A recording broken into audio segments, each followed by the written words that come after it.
honor of who?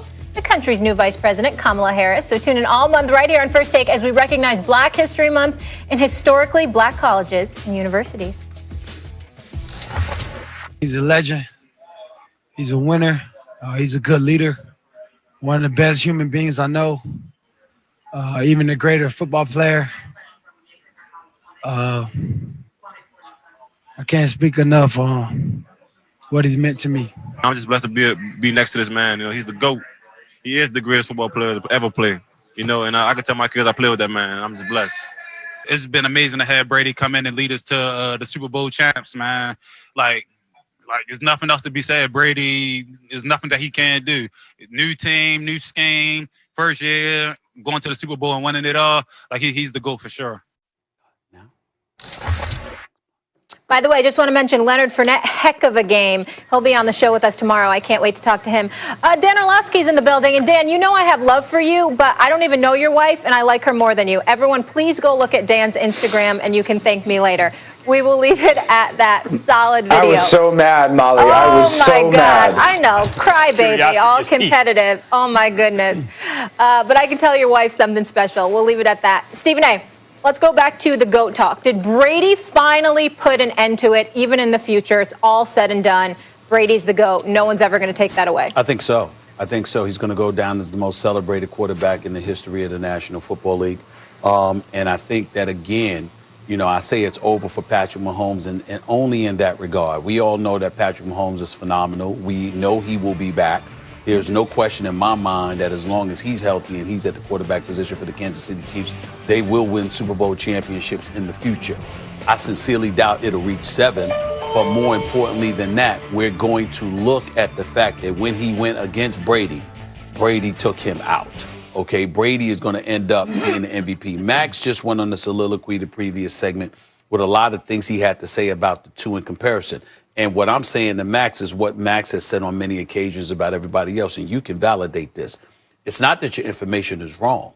It's that at the end of the day, ain't nobody going to be thinking about that. Like, for example, you're a Giants fan, die hard, and you didn't even remember that New England scored 14. You said 17. Right, it was 17-14. I'm just saying, you didn't even remember, but you remembered, of course, that the Giants beat the Patriots. I'm saying to you that when it comes to Patrick Mahomes against Tom Brady, we're going to remember that they got beat down. The particulars is going to escape a lot of people in the future. What we're going to remember is that Brady won Super Bowl MVP, and Patrick Mahomes lost convincingly, spent most of the day running for his life. And so when you look at it from that perspective, and it was a beat down that took place before the world, that is not something that gets glossed over. It's something that you can ultimately overcome in terms of people still appreciating your greatness and what you mean to the NFL and that you're the future face of the NFL or whatever.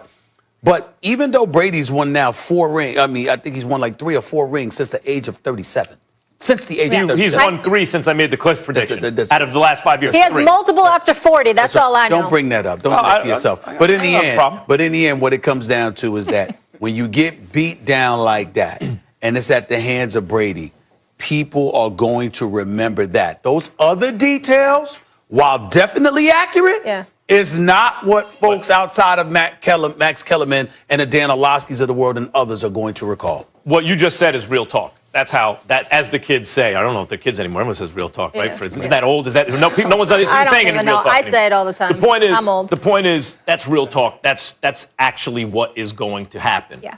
Now, do I think that means the door is shut? I don't. And let me tell you why. First of all, there could be a rematch next year. Or the year after the way Brady's going, right? They're both on great teams. It could happen. And if Mahomes gets him back, if they blow him out, if the Bucs have problems on the offensive line next time, something like that, then it'll cancel out. Still, he'd have a big hill to climb. The fact of the matter is, you may be right, and he's not catchable. Whatever you want to say about the color line in baseball, the consensus in baseball is Babe Ruth's the greatest player who ever lived. He played in the teens and 20s of the last century. Sugar Ray Robinson's the greatest fighter who ever lived. He fought in the 40s and 50s. Michael Jordan, basketball, 80s and 90s, right? And they still stand. So it could be that Brady, we're just witnessing Brady that's going to stand 50, 100 years from now. One thing I got to say, though, LeBron James. When LeBron James went to Miami, not 2, not 3, not 4, he lost the first one. to Dallas. They were favored, and he choked. He didn't want the ball in the fourth quarter. 4 different fourth quarters. He abdicated that responsibility. They lost. The Jordan ship had sailed at that point, according to people like me. And I'll still say that.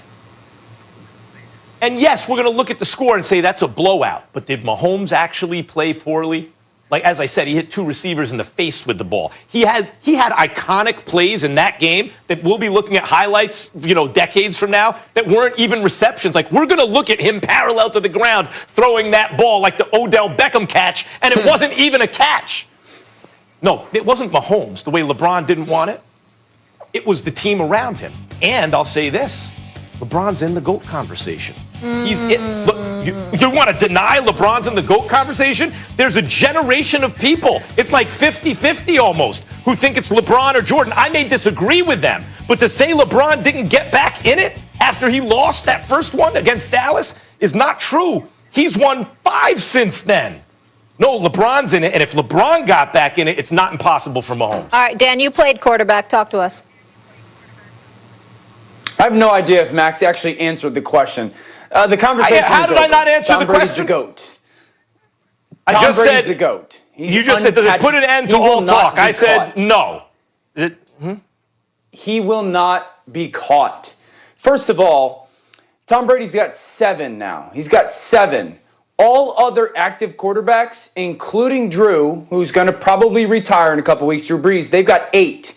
So he's got 1 less than all of the other active quarterbacks in the NFL. He went to an organization, guys, that had the worst winning percentage in the history of the NFL and hadn't been to the playoffs in a dozen years, and then just won the Super Bowl and kind of did it relatively easily. They had the hiccup in the season where they were poor for a 5-week stretch, absolutely.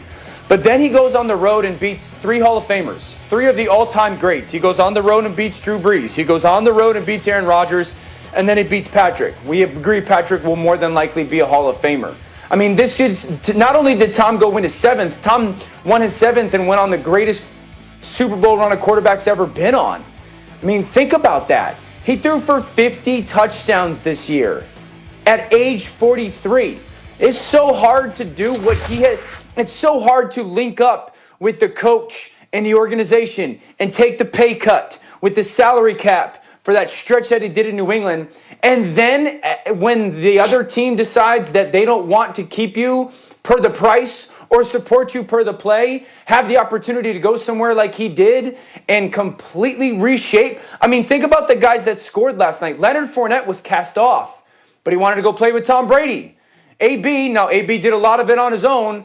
People didn't want. Here's a 2nd, 3rd, 4th, 5th, 6th opportunity because he wanted to play with Tom Brady. Gronk came back, and I thought, no shot Gronk ever plays in the NFL again.